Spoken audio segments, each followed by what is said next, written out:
From underneath the mango tree, it's the DigiGods. Please welcome two guys you do not want to see emerge from the ocean, Wade Major and Mark Kaiser.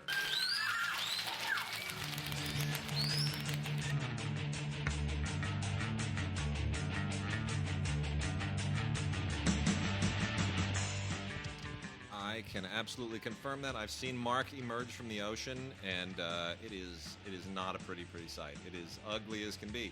Corey, who sent that in to us?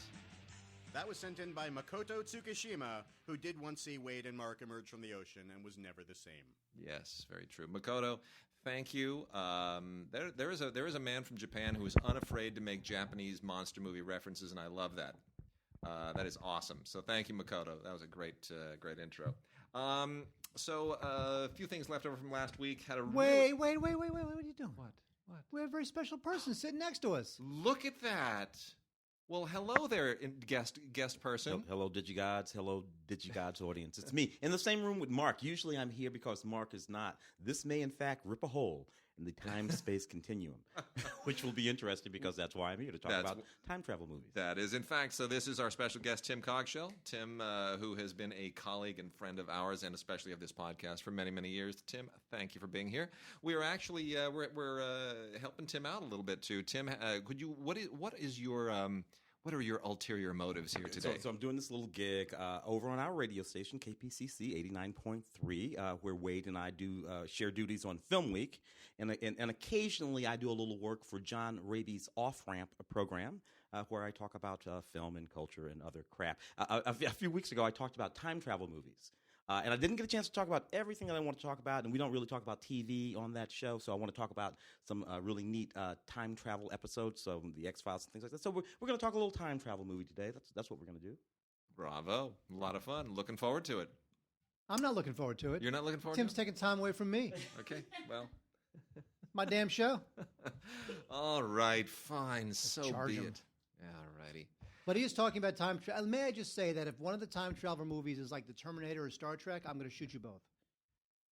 There's way more stuff out there. No, like if your favorite time travel movie ever is like either a Terminator or a Star Trek movie, I'm just saying it's going to be lame because there's been too many of them. Can I talk about like a time travel episode of Voyage to the Bottom of the Sea or something? Well, yeah, because it's not Star Trek or Terminator, because that's the low-hanging fruit of time travel movies and TV shows. Am I right, Tim Cogshell? You are absolutely right, which is why I did not talk about them in that episode of John Raby's Off-Ramp. Did not mention the Terminator films at all.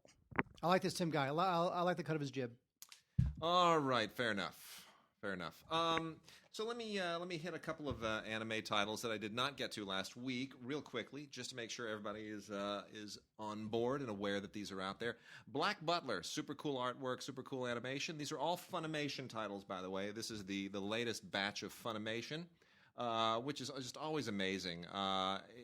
With all due respect to everybody else that releases stuff on anime, Funimation really just gets the mother load of these titles. So, Black Butler, really, really cool kind of occulty mood anime series. This is the Book of Circus, and this is a Blu-ray and DVD combo pack from the Aniplex line, which is just really, really terrific. And then we've also got Kamisama Kiss Season 2. This is basically one of those alternate fantasy world shows. Takes place in the in one of those kind of Lord of the Ringsy environments. Not quite human characters, a little bit mythological, gods and demons and spirits and all that kind of stuff. That's a fun show. Much more hardcore is GARO, the animation, Season 1, Part 1. These are 12 episodes on a Blu-ray and DVD combo pack of a really, really rather extraordinarily creative but violent fantasy series that I don't want to put this into that giant robot and Gundam suit classification, but it's kind of like a fantasy spin on that, and demons and monsters and strange armor-covered knights and things of that sort. It's kind of like cyberpunk fantasy in a way. Maybe the best way that I could do it. But the golden armor that is animated here is rather extraordinary. It reminds me a little bit of the way that the armor was shot in Excalibur. You guys remember the way the armor was shot in Excalibur by Alex Thompson? It's just with all that glittering, it's almost like aluminum. Yeah, it was like glowing almost. They somehow, without CGI, got this like golden green glow out of it. Anyway, there's a lot of that. There's that kind of vibe here going. Pretty cool. Rage of Bahamut Genesis. Also pretty violent, but also really, really well animated. A bounty hunter adventure, really pretty cool. If you like, that kind of thing. Fairy Tale on Blu-ray and DVD. This is the 20th volume of this thing that just will not go away. TAIL. It's a fun series, but man, I'm checked out at this point. I've seen maybe 30 or 40 episodes, and that's enough for me. So some people are a lot more hardcore. 20 sets. This thing just has a following that will not stop. Season 1 of Shonen Hollywood, Holly Stage for $49. One of these, this is more in the youth sector again, those youth-oriented anime series, which I don't particularly really get or enjoy. This is a bunch of guys as opposed to a bunch of girls for a change, looking to become a supergroup, and it's not really. I don't know why they put this stuff in anime, but there's a following for it, so have at it. Gonna be the Twin Tail. Why do they have titles like this? Very, very strange. Female superheroes, awfully cute, cool outfits. They all go to high school. It's that whole scene. There's a lot of that in anime. They, they're teen, they're cute, they got big eyes, big heads, and they're heroic. Rock on. Let's see. And then Psycho Pass. This is another popular series. Psycho Pass the movie on a Blu-ray, DVD, and Ultraviolet set.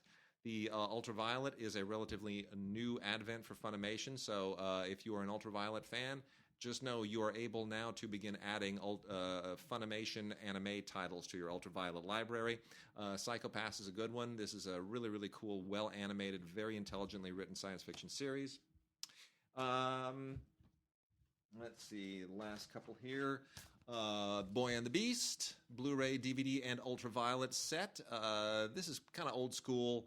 A lot of cool kind of fantasy samurai stuff going on in this one. A little bit of cyberpunk, all kind of blended together in this really, really cool alternate universe. That's a lot of fun.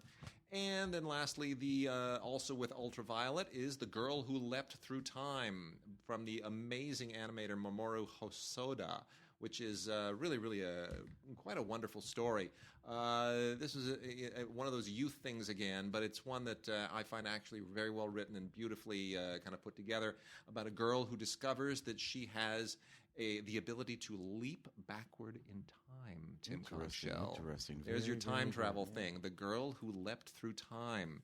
And really cute outfit. And cute outfit, the schoolgirl thing that is so fetishized internationally. But yeah, so at my house. But anyway, so she can time travel, and that the way that's juxtaposed over the all these youth issues that are always kind of these teen issues that are always at the center of these things. Very, very nicely done. So that is our anime from Funimation for this week. Mark, we had a very interesting listener mail that we didn't have time to get to last week. And you may have a comment on this because you and I have both been to Cannes. Correct. And Chevelle Dixon wrote us an email and said, I had followed the Fuhrer over the Cannes Film Festival this year, and I had You followed Hitler? No. Chevelle Dixon is not a Why is Chevelle Dixon following Hitler? All the way to the south of France. Is he not dead? He's hiding out in the south of France? Okay. He's in Brazil. I had followed the furor over the Cannes Film Festival this year, and I had not seen so much dislike for the Palm winner in a while. What past Palm winners have had this much dislike to your memory? Keep up the good work. So thank you, Chevelle, for really a good question. Mark, in your years at Cannes, was there any outcry or uproar over the Palm winner? Well, Fahrenheit 9/11. Which, see, that year I thought that Old Boy really should have been the winner, which they gave the runner-up award. Right, but that's something where, that one fell right on that political divide. right? It was incendiary. Everyone was talking about it. If you're of this political stripe, you thought it was Gone with the Wind. If you were of the other political stripe, you hated it on its face. Yeah. And that was the one that I thought, wow, that was really a bold stroke. It's interesting because I went back and I was like, well, it's hard for me to speak to a lot of the earlier Palm winners. If you go back into 50s, 60s, even the 70s, I want to sort of see if there was anything that I had missed. And I since I've been following the Palme d'Or, which is pretty much since about 1980, that's when I really started following it. But there have been quite a few that are really kind of incredibly disliked. The biggest one was Under the Son of Satan, when Maurice Pialat won for Under the Son of Satan, starring Gérard Depardieu. That was a big deal. Now, that's coming out on Blu-ray, and we're going to be talking about that at some point very soon. But that film was booed at its first screening. And Pialat, very successful, very popular French filmmaker, now deceased, but that was booed at its first screening. And when it went on to win, people were, for whatever reason, in an uproar. I don't remember why people hated it so much, but they really hated it. And when Pialat went up to accept and said, cinema is dead, that just added to everything. That just made everybody really, really pissed off. So Under the Son of Satan is probably the most controversial and disliked of all of those. There was one in the mid-1970s called Keeper of Promises, an Algerian film, not very popular, but I wouldn't say it was hated.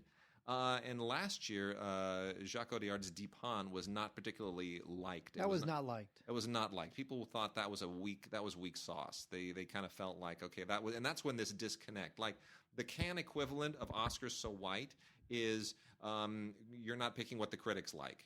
Like there's this disconnect between the jury and the critics, and people are like, why is it? And they even ask the Coen brothers, they're like, why did we pick it? Because we're not film critics. I'm looking at Bluest to Warm Its Color in 2013. People liked that movie, but there were also all kinds of issues. To do with the actors and what the director made them do, and it's not that people didn't like it. And White Ribbon, that was another one that put people off in a certain way. It did. That was certainly a controversial one as well. And I remember in 97 when I was there. Well, that was a tie that year, wasn't it? That was a tie, but it was a tie between The Taste of Cherry, which everyone loved. No, nobody loved Taste of Cherry. No, everyone loved one and didn't love the other, right? No, everybody thought they were both boring. Okay. Taste of Cherry was the Kiarostami film, and The Eel was the Imamura film.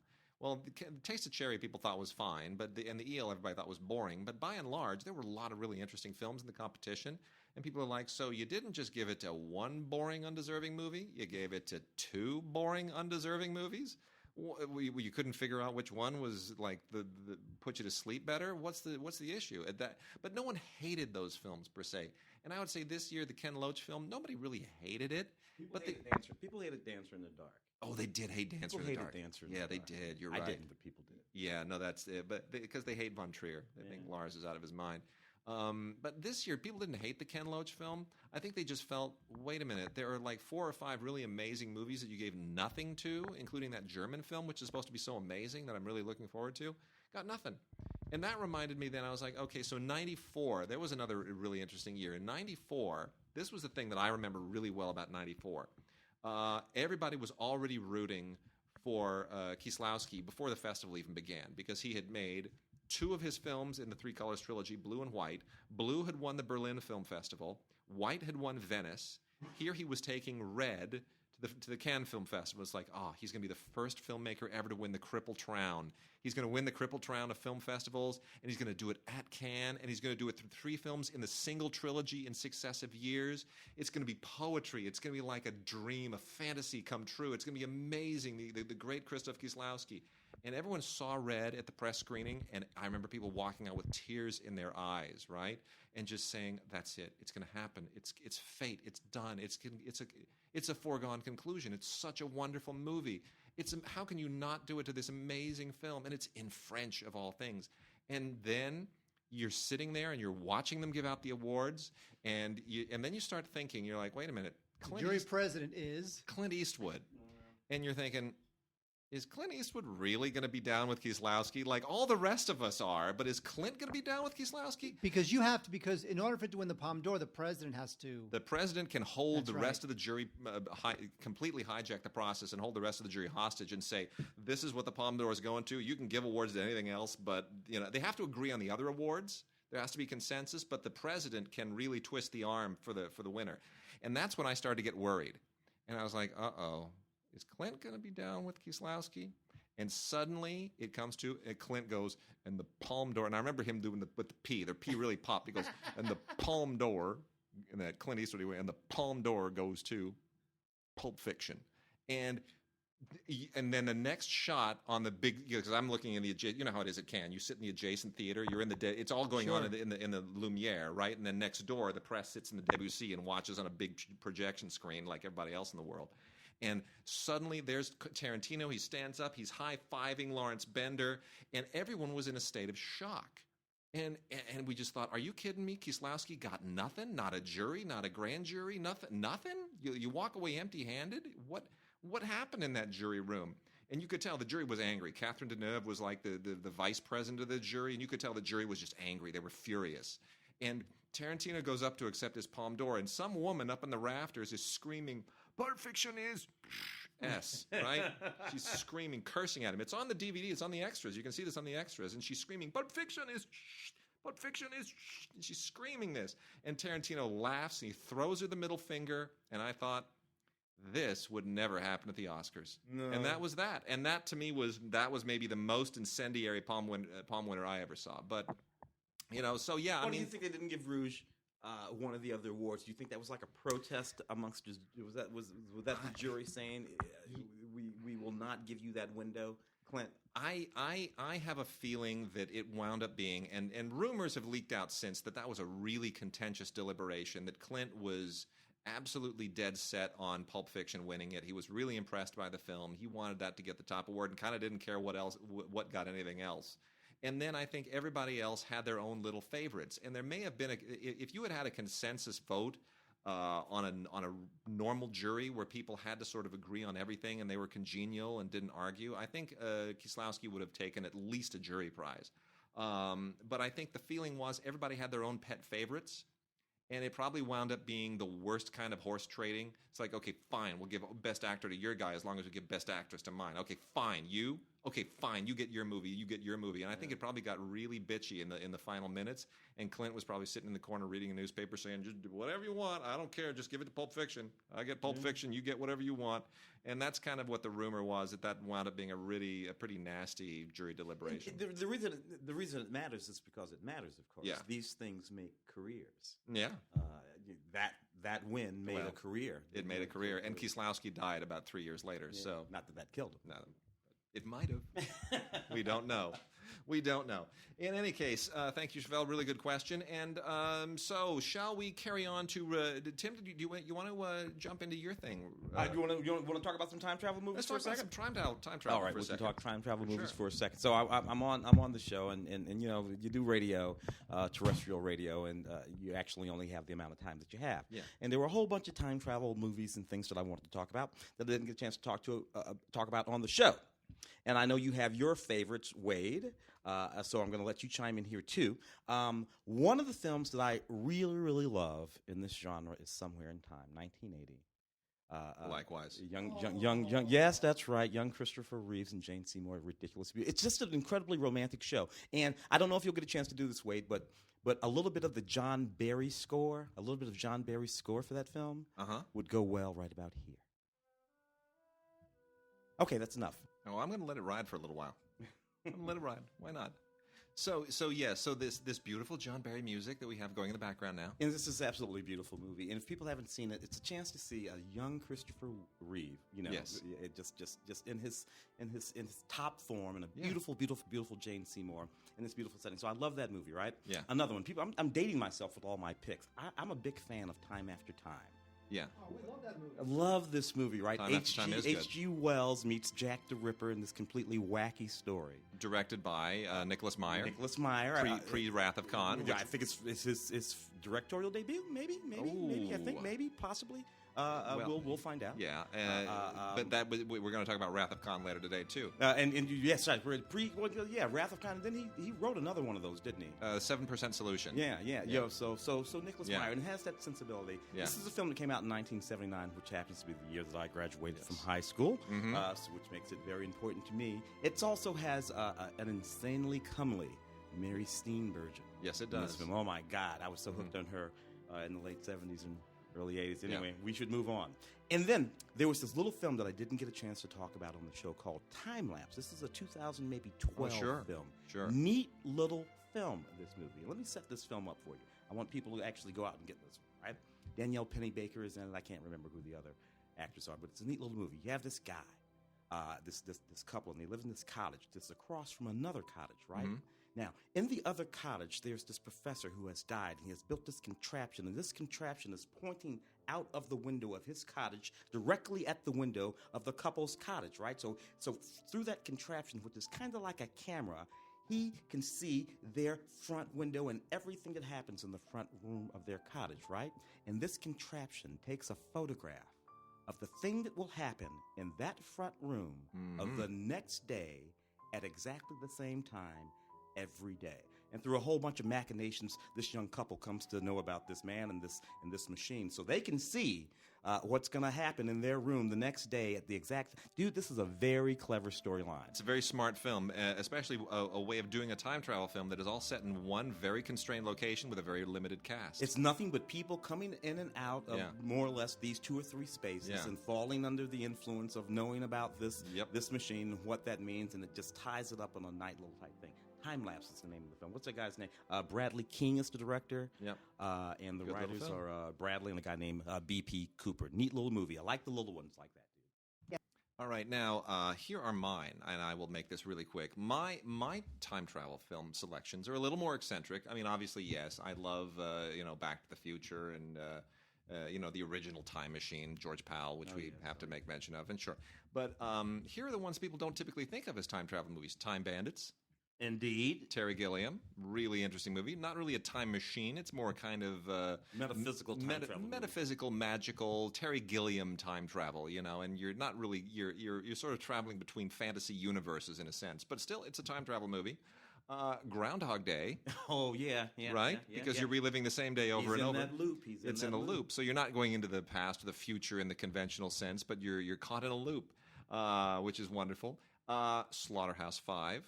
Oh, yes, Billy Pilgrim. He becomes unstuck in time as he types, which I think is, George Roy Hill directs the daylights out of that movie. I just think that is a funky, weird, totally fantastical movie, and I love it on every conceivable level. One of the better adaptations of Vonnegut. Yeah, and it's an almost unadaptable novel, but they made a cool movie out of it. They did. And then lastly, the one and only time travel movie ever made by Woody Allen, Midnight in Paris.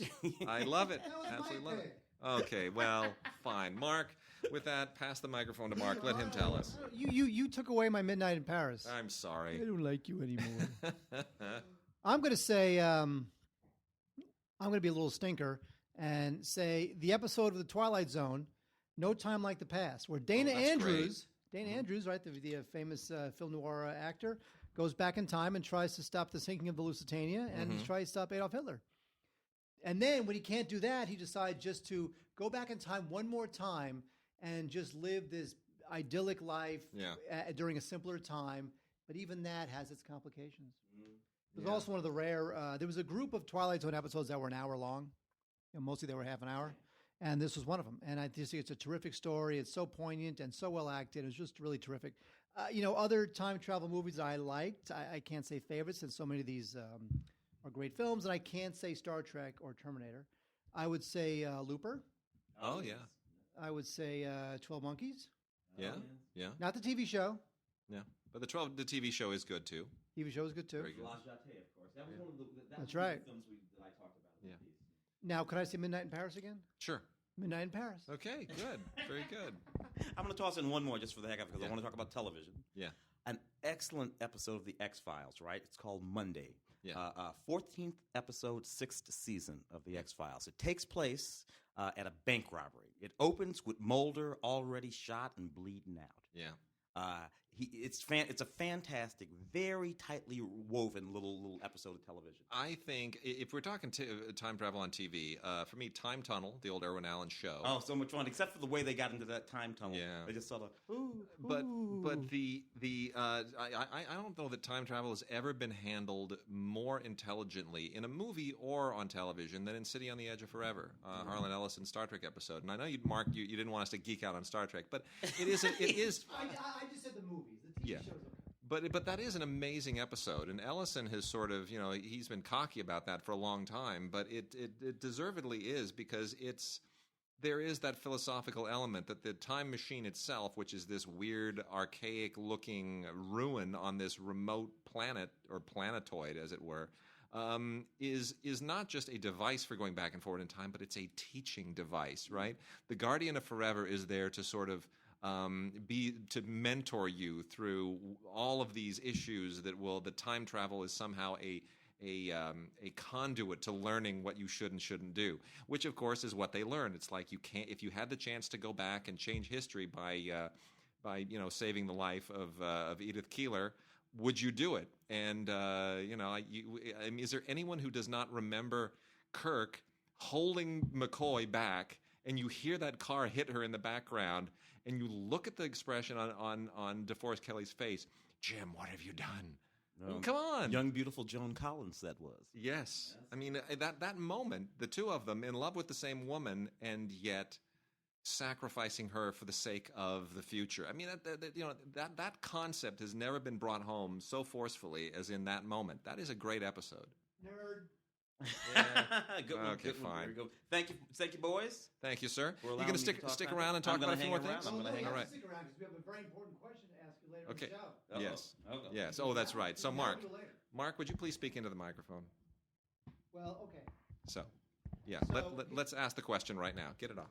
Now, last week we had a little conversation Yes, we did. about now which Blu-ray was this for? Oh, that was for Cloverfield Lane. 10 Okay. Cloverfield Lane. Cloverfield Lane. Now, Tim, you're going to want to participate in this, because we have a bet based on your reaction. Okay. 10 Cloverfield Lane came out on Blu-ray, a film that was surprisingly good. I enjoyed thoroughly. And this little baggie that has a couple of puzzle pieces that have to do with the movie came with the Blu-ray, right? Came with the Blu-ray. Came with the Blu-ray. Yes. And so we're talking about these two or three, whatever it is, two-piece, only three? Not that cheap. Just give us the whole damn puzzle. Okay. We're talking about these three puzzle pieces in the Ziploc bag that came with the 10 Cloverfield Lane Blu-ray, and Wade referred to it as a certain thing. I know it as swag. They usually send you little pieces of swag, like a hat or a pen or something, and here it's just three puzzle pieces. But Wade had another name for it that he claims is what everybody in the industry calls swag, but I had never heard of it in the history of my life. I don't know what he was talking about. To me, this is swag. It's always been swag. It's a pen. It's a sweater. It's a zip drive. It's called swag. Wade, I want you to tell Tim what you thought this was called. Not swag. It's something else. And then Tim, who's going to be honest with us, you're going to say whether you have ever heard of stuff like this. I have heard the term swag before. Swag is the term that I am familiar with. Swag is at the moment the term that I am familiar with. I called it a persuasion. No. Never heard that before. Yes! It is a persuasion, but no, I've never heard that before. Never heard that before. By the way, that come in every Blu-ray that everyone will get? No. That's just fancy a people. press thing. Okay, no, Tim. No one cares about that. Yeah, Nobody knows what a persuasion is. Have you? Wait, let's relive this. Okay. Tim, have you ever heard of this being called a persuasion? No, I have to say no. Okay. I have to say no. All right, fine. I have a second. Tim, have you ever heard of this being called a persuasion? Still no. I took a class in fine. grad school called Fine. Persuasion. All right, fine. Thank you, Tim. My work here is done. I will bring supporting evidence in the future. What the hell On my does the cross-examination. puzzle piece make, guys? Did you take them out of the bag? No, we did not. It's We don't even give a damn. well, what the puzzle pieces make. it relates to the film, and it's a giveaway, and I don't think we want to get into it. But here, I'll the lamest thing to ever give away. Yeah, it's incredibly lame. Here, hold on, I'll do it. Actually, I didn't see Tim Cloverfield Lane. I didn't see it. Hold on. You Okay, host the fine. show. Okay, You fine. have to put the face. So anyway, carrying on. All right, we're going to talk about some new movies real quickly. Tim, you are perfect to talk about this because Night of Cups, the Terrence Malick film, which is on Blu-ray, is and which has only one special feature, the making of Night of Cups. So you better like the movie because there's no extras on this thing. Yeah. So you and I saw this together and we talked about it on radio. Yeah, and so we're going to cut Mark out of this equation. It was a very interesting conversation for us, a very interesting moment in time. Night of Cups, not critically loved by anybody except maybe me and you. Yeah, well, because we identified it as the conclusion to a trilogy that Malick is making about his life that began with Tree of Life and continued with To the Wonder. A very introspective trilogy, which is much more deeply woven than I had thought before. You know, I beat up what was the middle movie? To the Wonder. To the Wonder. I beat that movie up pretty good. You and I saw all three of these all together. All three together. Tree of Life being the first one, of course. Which we both loved roundly. To the Wonder is a movie that I beat up pretty good, but I didn't really understand what was going on when I saw that movie. Thinking about that movie in the context of this trilogy, what is plainly a trilogy, and whose characters are whom, and who they represent: his father, his mother, his brother, his teachers, philosophy, and all. Now I understand what's actually going on in Tree of Life, To the Wonder. Yeah, and I mean, for those who don't know, Malick basically made Tree of Life about his childhood. In which case, you see this family, this tough father, and he's one of these brothers, and there's a brother that passes away, and two other brothers survive, and then into The Wonder, it's about his relationships, his broken marriage, and meeting his own failures there, his own failures in his marriages. And then this is about the grown, I mean, in a very loose way, the grown Terrence Malick, now played by Christian Bale. He went from the present and future Batman Ben Affleck to the past and recent Batman Christian Bale, playing a screenwriter who is loosely based on Malick, who again has a brother and another brother who's deceased, and Brian Dennehy plays the hardcore dad, and Wes Bentley plays the other brother, and suddenly you realize these are all these same family dynamics carrying through these same three films, and recriminations where they belong all the way around. Yeah. Most of which though are directed toward the character that more or less represents him. And what I like about this series of films is that if there's any judgment in these films, they're all self-judgments. Yeah. He's what he's really doing is looking at Terrence Malick and saying, man, I've had some successes, but boy, have I failed. Yeah. in some amazing and astounding ways. And judgments I've made, and I've blamed my dad, and I've blamed my brother, and my brother was a better person than me. And it's done and I blame my wives, and I blame my children. And it's done in that rehearsal, almost semi-improvised style. Lots of really, really fluid camera work by Emmanuel Lubezki, who's now won 3 consecutive Oscars. I think it's, if you've seen the other 2 films, I think it makes a lot more sense. If you expect it to stand alone on its own, you're probably not going to get as much out of it. But beautiful meditative movie.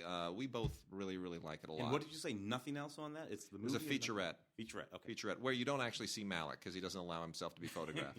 So it's not much. It's really not much of a. A lot of people don't care for Terrence Malick. I know it's an acquired taste for sure. It is indeed for sure. So anyway, all right, Mark. Shall we? Mark. Where's Mark? Yeah, Mark. I told you, there he is. Mark's doing his. He's taking a pause. I must. Brothers Grimsby is what Mark has there. I got to tell you, I'm about the only film critic on the planet that like that movie. Really, this movie was junk. Talk about it. This movie was actually very, very bright. It's very different than what Sacha Baron Cohen had been doing in all of those other films. When you watch this movie, what you will see is Sacha Baron making fun of Sacha Baron. He is the butt of all of the jokes in this movie. And this movie has something to say about all kinds of little things, little foibles that we have in society. This movie has something to say about the way that we treat fat people or unattractive people. This movie has something to say about homophobia. This movie has something to say about all kinds of little things. Gun culture in America. This movie is absolutely hysterical in its treatment of gun culture in America. And another thing, Mark Strong, the other guy on the cover here who nobody ever talks about, Mark is a really wonderful actor. And just throws himself into this perfectly ludicrous movie. Whole hog. He does not pull back. Even when they are in the elephant's vagina, he does not pull back. Oh, that's too funny. Anyway. Too funny. Brilliant. So anyway, that's the Brothers Grimsby. Mark, do you have anything to add to Brothers Grimsby? I have not seen it, so I'm going to take Tim's. There's way too much anal cavity jokes to really make me laugh. Okay. Brothers Grimsby. All right, well, fine, so be it. You know what? Sacha Baron Cohen, that guy's got to figure out what to do because he fell out of the Freddie Mercury film, right? And now he's doing anal cavity movies that only Tim Cogshell likes. Yeah. And he's got to figure out what he's going to do with himself. All right, fine. So by the way, these three pieces of the puzzle, look, they do fit together. They do fit together, yes, of course they do. But the point is not that they make a picture. That it's that whole jigsaw thing that's going on in Cloverfield, which is, if you see the movie, you understand. All right, let's get into some classics here. We got some Criterions, we got some Kino Lorber stuff. So let me just knock out a couple of culty films first. We've got the uncensored director-approved edition of Sorceress, which is one of the most wonderful, cheesy things you have ever seen. This is from Synapse. Comes in a nice black, lurid DVD keep case, Blu-ray keep case. This is the kind of thing that Linda Blair would go on to make after The Exorcist when her career completely disintegrated. Everyone expected her to become a legit actress, and she just went on and basically made a whole bunch of exploitation stuff where she took her top off, and a lot of it sort of had loose connection to The Exorcist in any case. This is a Blu-ray. Again, the uncensored director-approved edition. Directed by Jim Wynorski in 1995, which is pretty late for these kinds of films. Wynorski, of course, did a lot of exploitation stuff, primarily an 80s filmmaker in that regard. But this is just one of those silly occulty movies that really makes absolutely no sense whatsoever, other than the fact that it has a lot of nudity and some topless women and a little bit of gore and titillation, and there it is. Wynorski does the audio commentary track, and there's also an additional commentary track that he does with Tom Savini, who did all the gore makeup and thing. And then in addition to Linda Blair, you also get Michael Parks and the lovely Julie Strain, who also made quite a career being copiously naked. And then in addition to that, from the Redemption line over at Kino is Crimson, starring Paul Naschy, who is for a long time a huge exploitation star. This is directed by Juan Fortuny, with whom I am utterly unfamiliar. And you also, if Crimson is not enough for you, you can also get the alternate European cut of Crimson, which probably tells you more about the movie. The alternate European cut is entitled The Man with the Severed Head.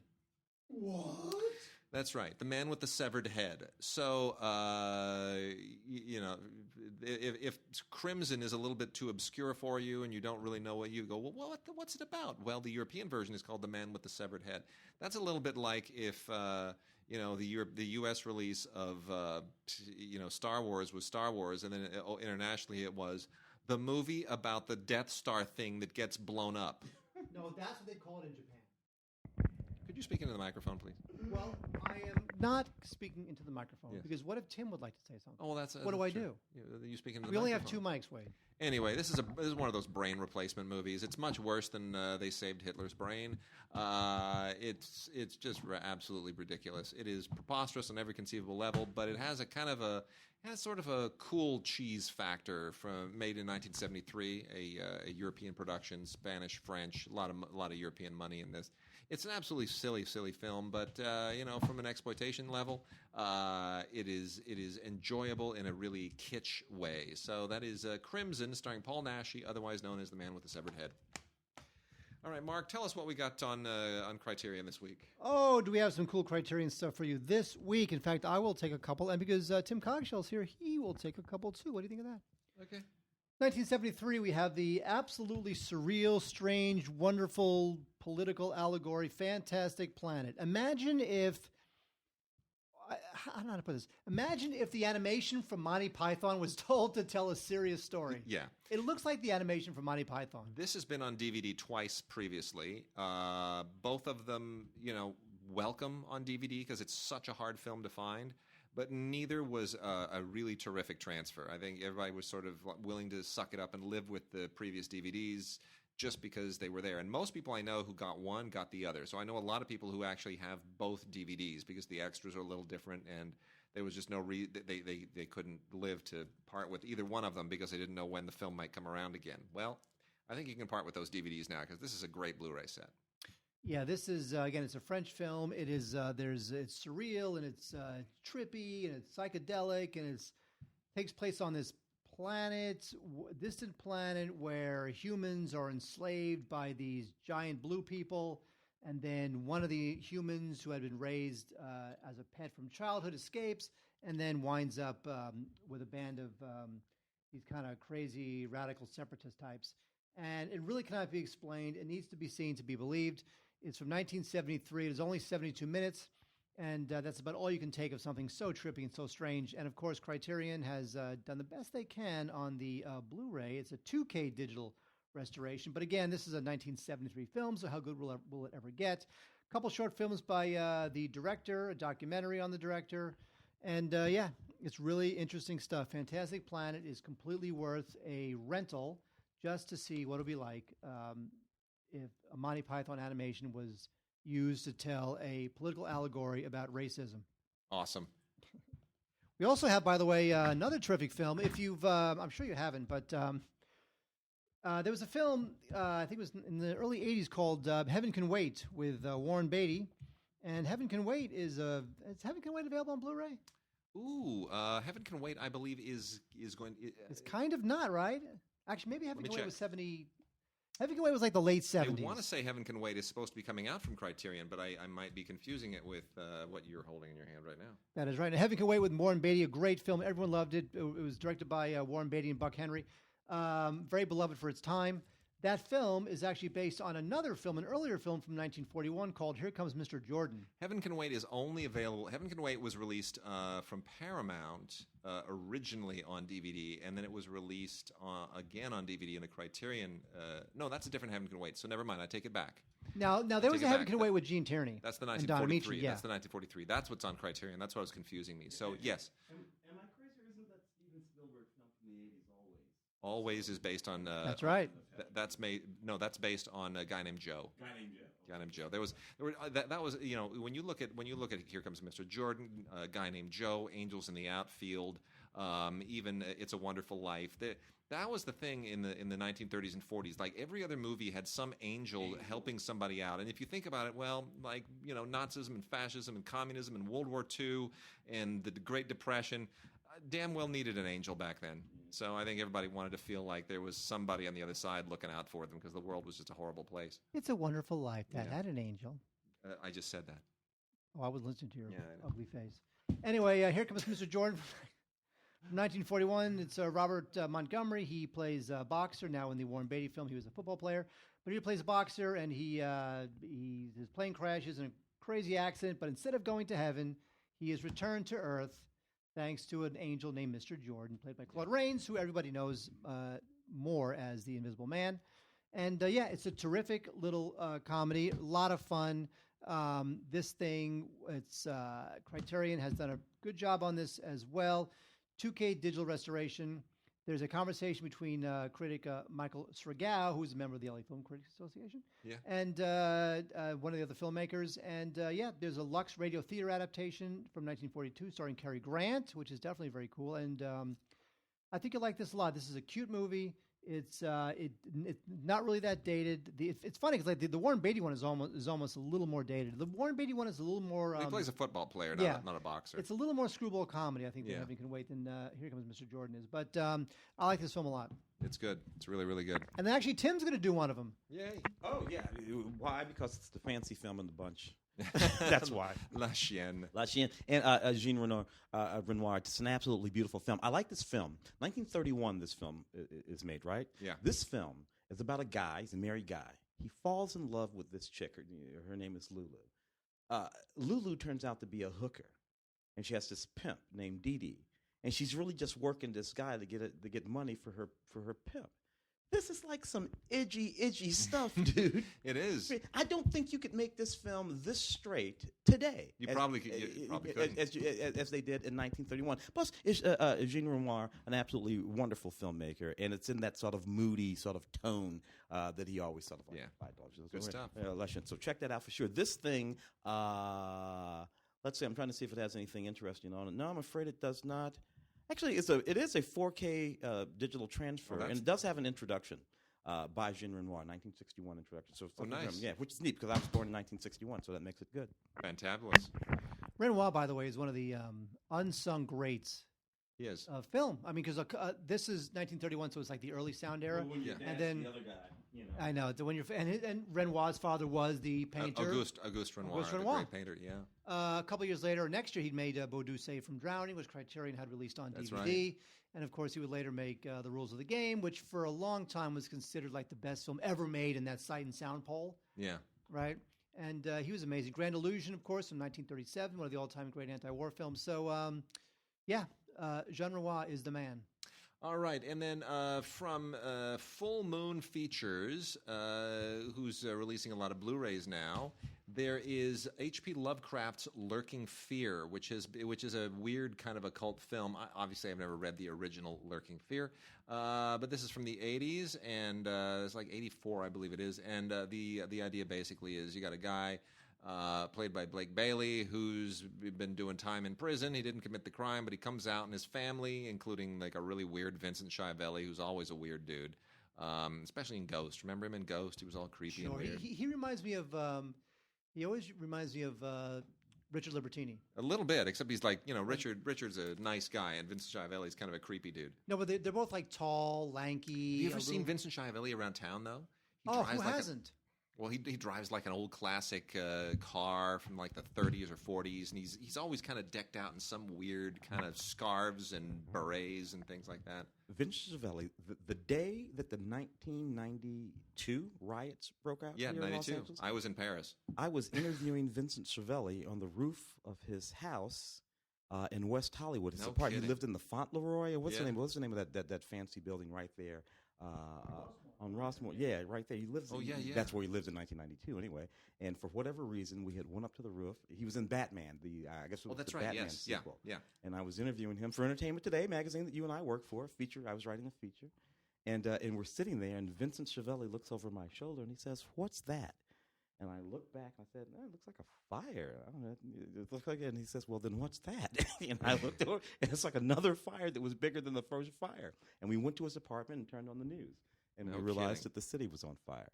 Wow. So that's my Vincent Schiavelli story. I was in Paris taking meetings and skirting around. And I got back to the friend that we were staying with, an old friend of my father's, and she looks at me, and this lovely old lady, and she said, "Oh, things are really bad back at your place." And I'm like, "Really? Did my mother drop something? What happened?" And she turns the TV on, and all I saw was just riots, and I just thought. Oh, and then I remembered Rodney King, and then I'd completely forgotten that was going on. I'd been in Paris for about a week, and I was on my way to Cannes, and I was like, "Oh, you got to be kidding me!" Yeah, I remember it well. Well, anyway, Vincent Schiavelli, there you go. That Vincent Schiavelli just reminded us of the riots. So anyway, Schiavelli is probably the best thing in this. Lurking Fear, H.P. Lovecraft's Lurking Fear on Blu-ray. Basically about a guy who gets out of prison, and he, his illicit family and other connections, they want him to go and dig up some money that his dad had stolen and buried in a cemetery. Unfortunately, it's a cemetery that is populated by cannibals who live in tunnels underneath. And you know what? That's the worst thing. I hate it when that happens to a cemetery. It's like we got a couple of them here in L.A. Cannibals in the tunnels underneath. It's such a problem. So it's a documentary? Kind of. Okay. Yeah, but you can get them out. You can call Orkin. They have like they have a treatment for cannibals. It's like what they do for gophers, except it's more powerful. Now wait a second. Now we've gone through the vampire cycle. Yeah. We're now currently in the zombie cycle. Yes. Right. Maybe next will be cannibals. I think so. I think we need more or werewolves. werewolves. We've done werewolves. Although Universal's starting to remake all their Universal's going to remake all their old classic horror they films. are. They got Tom Cruise starring in The Mummy. The Mummy. Yeah, big deal. Okay. So last classic of the week before we dive into a few other. Well, we got some Star Trek stuff to talk about. Nerd. Yeah. Andrew McLaughlin, who did tons of westerns way back when, one of those workman-like guys, primarily in the 60s. He had a late-stage western in 1971. This is out on Blu-ray from Keanu Lorber, with the enviable cast of Brian Keith and Dean Martin, two guys you always want to have in a western. I like Brian Keith. It's called Something Big. It's a movie called Something Big. And By the way, why is there a Keith David and a David Keith?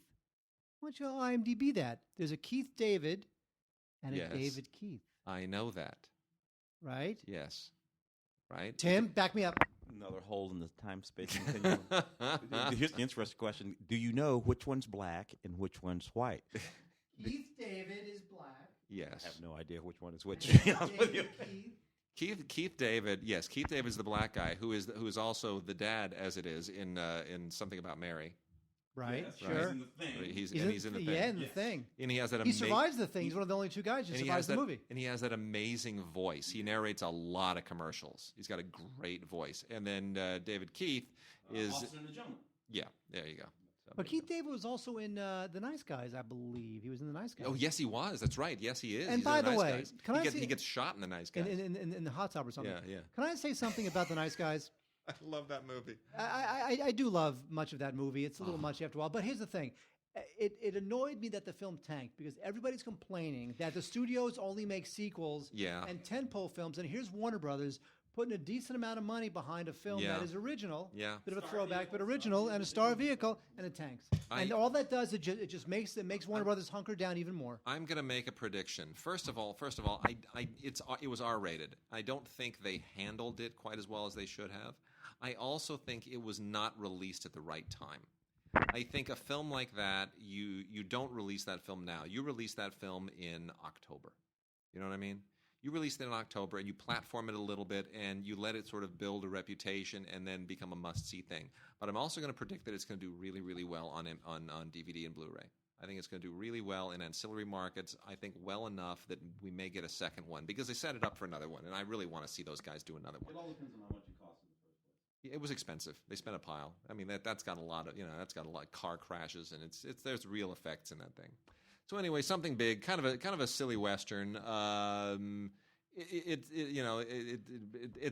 1971 is getting pretty late for the western era, and everybody's kind of trying to keep up, and everybody's getting a little long in the tooth. And there's some fun action in this thing, and Dean Martin's a little bit funny and sly, and they got a nice little thing going on between them, Brian Keith and Dean Martin. But it is definitely everybody's sort of trying to hang on to a genre that is long past, especially considering that the music and the songs come to us courtesy of, mind you, this is a western with music and songs courtesy of Marvin Hamlish, Burt Bacharach, and Hal David.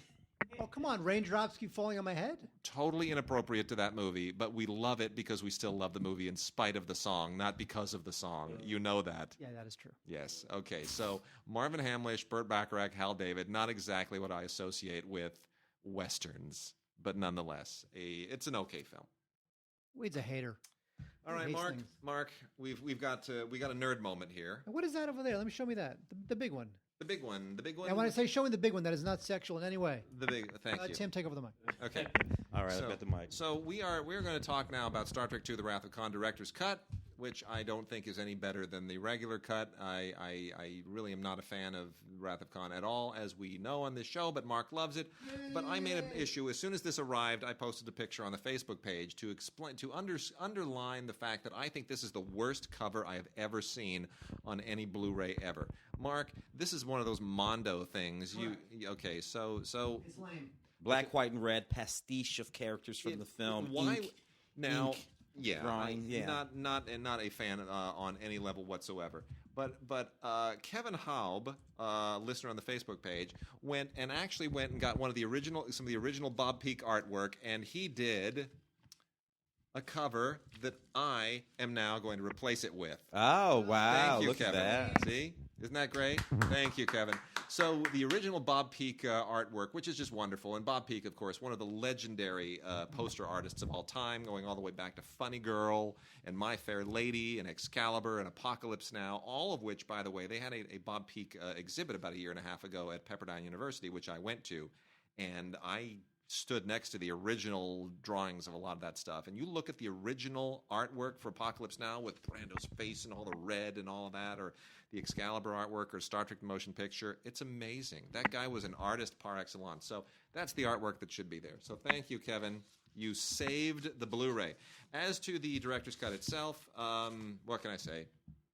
Got a lot of stuff, the director's cut and the theatrical version. Nicholas Meyer does commentaries. Nicholas Meyer comes up again. There he is. He does commentaries on both.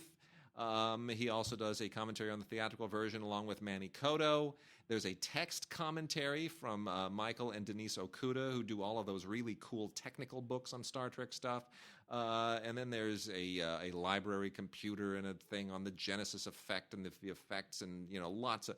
I mean, there are probably a dozen different featurettes on here, almost all of which are in HD. There are storyboards. There's a tribute to Ricardo Montalban. It is just as jam packed with stuff. But let's be honest, the difference between the director's cut and the theatrical cut. Very few cuts, and in running time, 3 minutes. That's it. It's not Which like one's longer? That's the director's cut. The director's cut. And that's more that kid. Who's the kid who dies? Oh, Pepper Peterman. What was his name? Was Pepper Who Peterman? was the kid who died? I forgot his name. He was the young actor. Pepper Peterman. I don't remember this. He was the. This is Peter Parker. What? Don't stop the recording. No, I'm not going to. You're talking about what's his face? That kid who dies, and the little kid. Where was it? Little kid. Oh, Peter Preston. What? There was a kid. What are you talking about? Yes, there was a kid, Peter Preston. He played like the young ensign. Oh yeah. Oh yeah. He dies during the movie. Ike Eisenman. There's more of this kid. Ike Eisenman from Escape to Witch Mountain, who's now like an attorney or something. He's not even in the business anymore. That's right. He played the kid in Yeah. Khan, who dies. Oh my gosh, I forgot about that. Okay. Peter Parker. All right. Peter Preston or something. Yeah. Peter Preston. For a second, I was thinking, are you talking about Kirk's kid? Because he's grown up, played by Merritt Buttrick. Who has since passed away. He was since passed away. That's what I thought you were talking about, because Merritt Buttrick, who I met once when he was on Square Pegs. He was on Square Pegs. Stupid show. Square Pegs. So, all right. So that's Wrath of Khan. And then, I have to grudgingly recommend it because it's like if you're a completist or whatever. And then the rest of the stuff, we got they have not gotten us the Blu-ray set of the complete Blu-ray set of Next Generation. We're hoping that'll arrive soon. But we do. I already own that, by the way, because I got the UK version. Oh, that's right. So I've been enjoying that for a while now. Well, they sent us the original series on Blu-ray, which is nice now in a nice jam-packed, very tight and compact, complete set. And by the way, can I say something about this? Yeah. A couple things. First of all, there is no difference between this one and the previous one.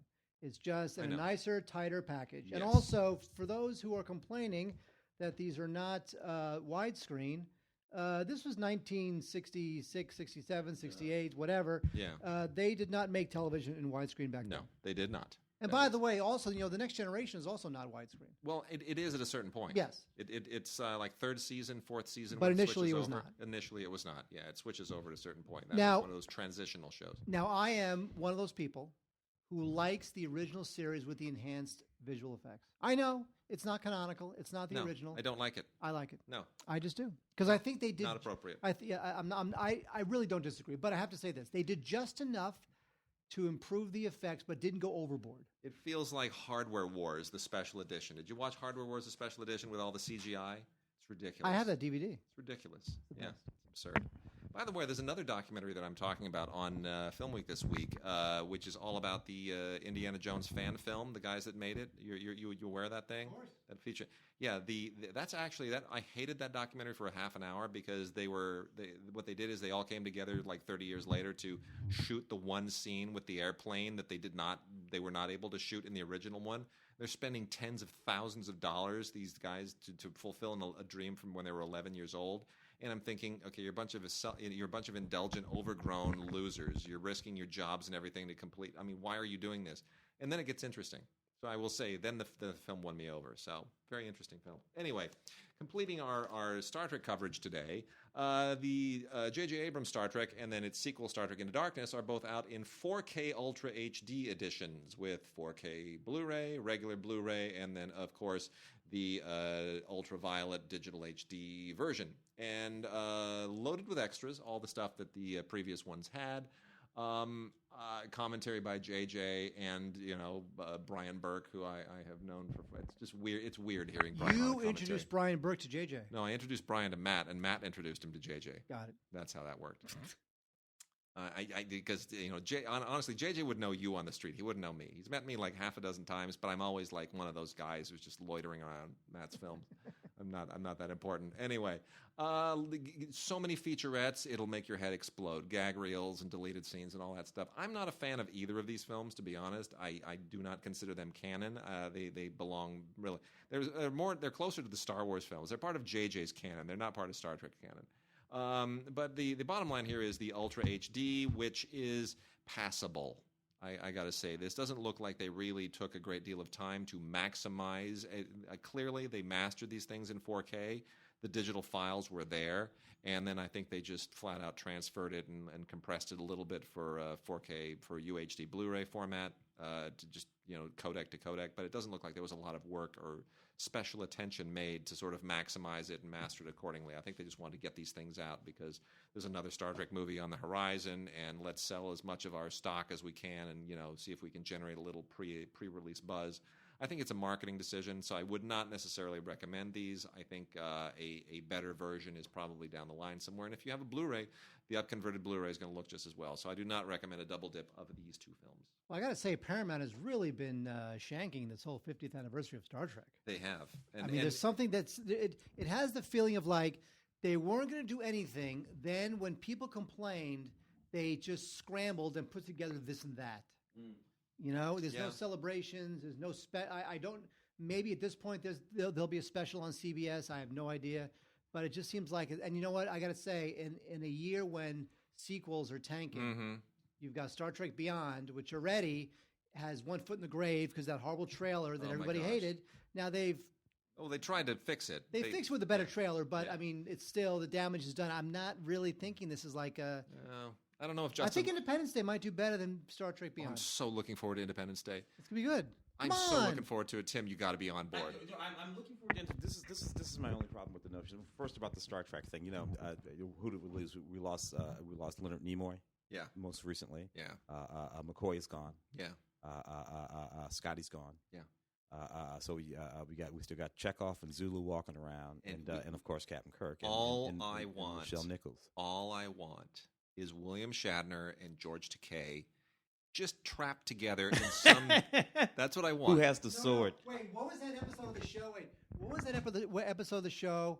I think it was "Let That Be Your Last Battlefield" or something, where like the guy who's black on one side, white on the other side. Yeah, that's it. That's the one. Where at the end.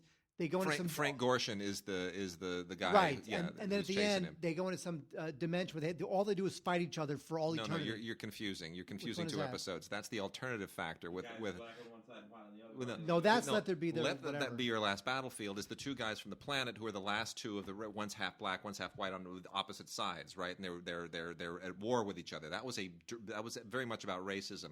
You are thinking about the alternative factor, where the guy with the little beard shows up, and there are two dimensions, and there are two versions of him, and they keep crossing and fighting each other in that little middle ground. Oh, that's right. That's right. No, Lazarus A and Lazarus B. Yes, because Kirk goes down on the planet and he sees the crashed craft on the planet, and he meets the other guy, and he realizes, oh, you're not the guy who's like.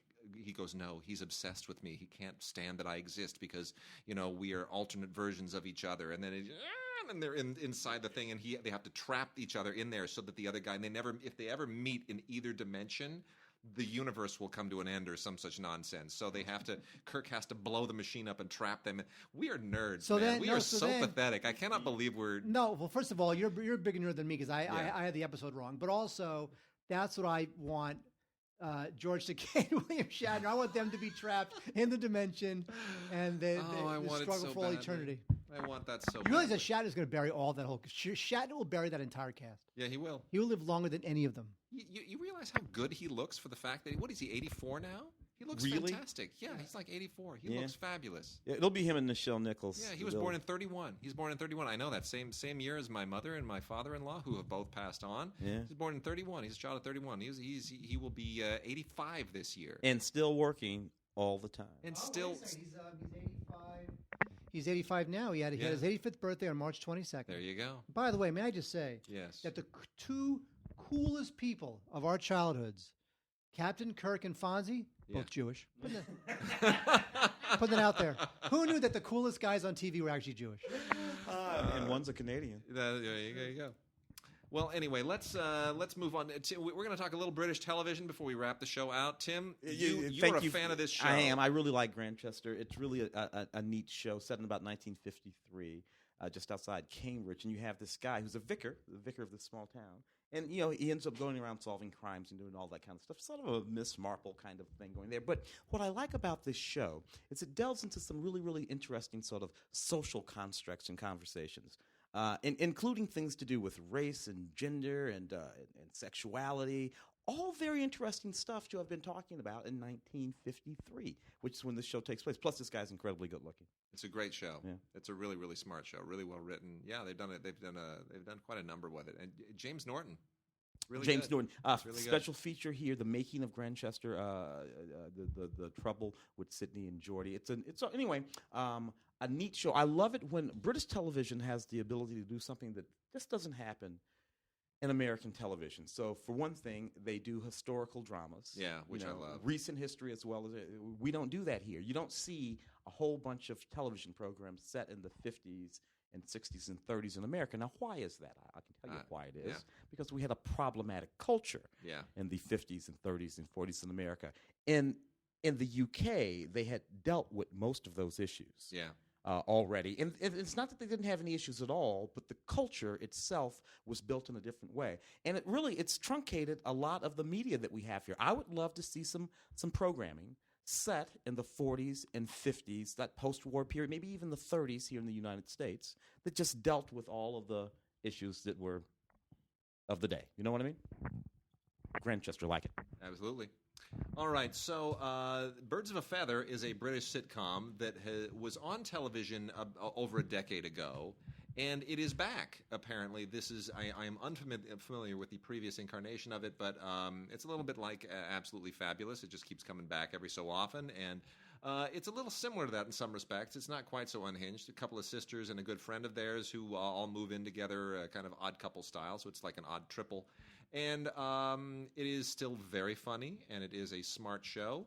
Some really, really great performances from Leslie Joseph, Linda Robson, and Pauline Quirk, originally of Broadchurch. If you've ever seen Broadchurch, he's great on it. So that is set one of Birds of a Feather, the new version, the revived version that's out, and quite funny. There's also Suspects, Series 1 and Series 2 from Acorn. Which is a kind of a straight-up cop show, but really smart and quite well done. And, it's all urban crime and, the usual kind of British crime thing. It's not really exceptional, but it's on the same level as some of their best stuff. We've got Doctor Who, the Underwater Menace from the Patrick Troughton years in the mid to late 1960s. I love Doctor. I'm a Tom Baker guy.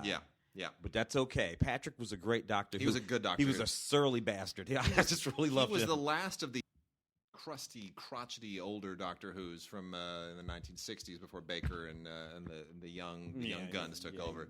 William Hartnell kind of guy. Yeah. So the Underwater Menace is I mean, this is all in black and white, by the way. This is just so you're prepared for this. This is from 1967, and it all takes place in Atlantis, which is done in a really cheesy yet strange and weird and compelling way. So the Underwater Menace comes from Atlantis.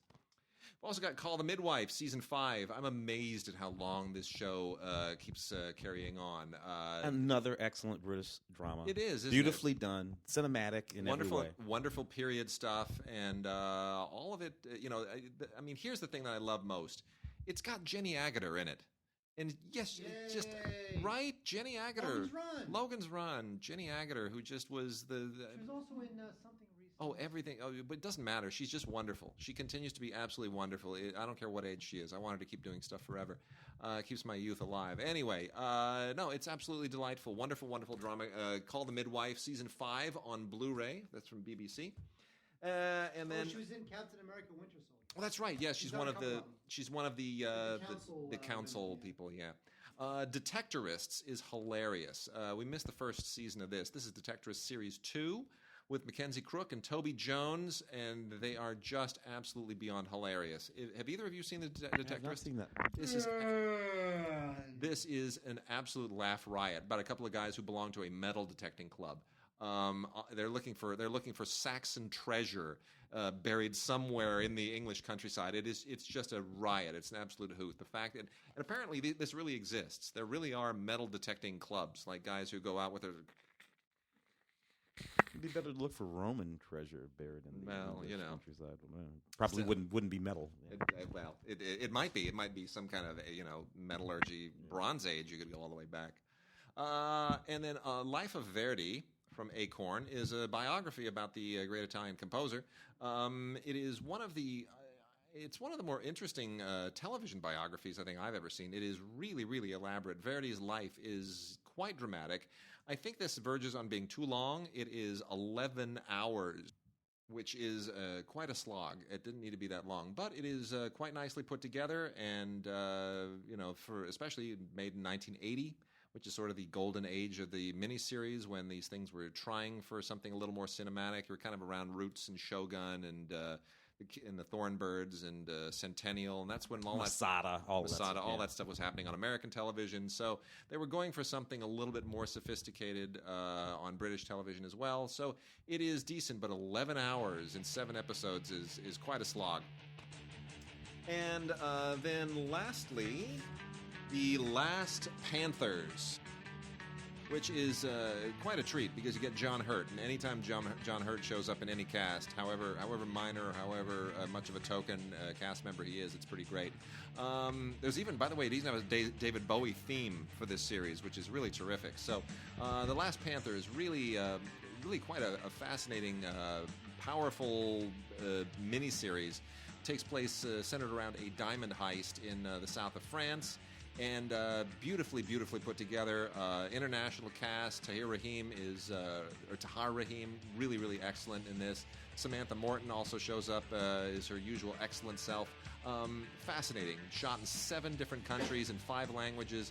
A very, very impressive bit for television. So, 6 hours flies by with this thing. It is really, really impressive. Great miniseries. The Last Panthers on Blu-ray and on DVD, but get it on Blu-ray because it's like a movie for television.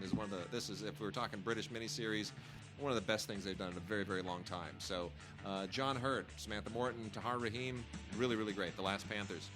Gentlemen, thank you so much for being here. Thank Tim, you for having me, guys. Tim, yes. And that's what sends me back to hell. And we wish you well with your bit for John Raby. Mark, we will. You wish me well for anything? No. Well, you got a date, don't you? I have a date tonight. Well, good. I hope it goes well. It rarely does. Okay.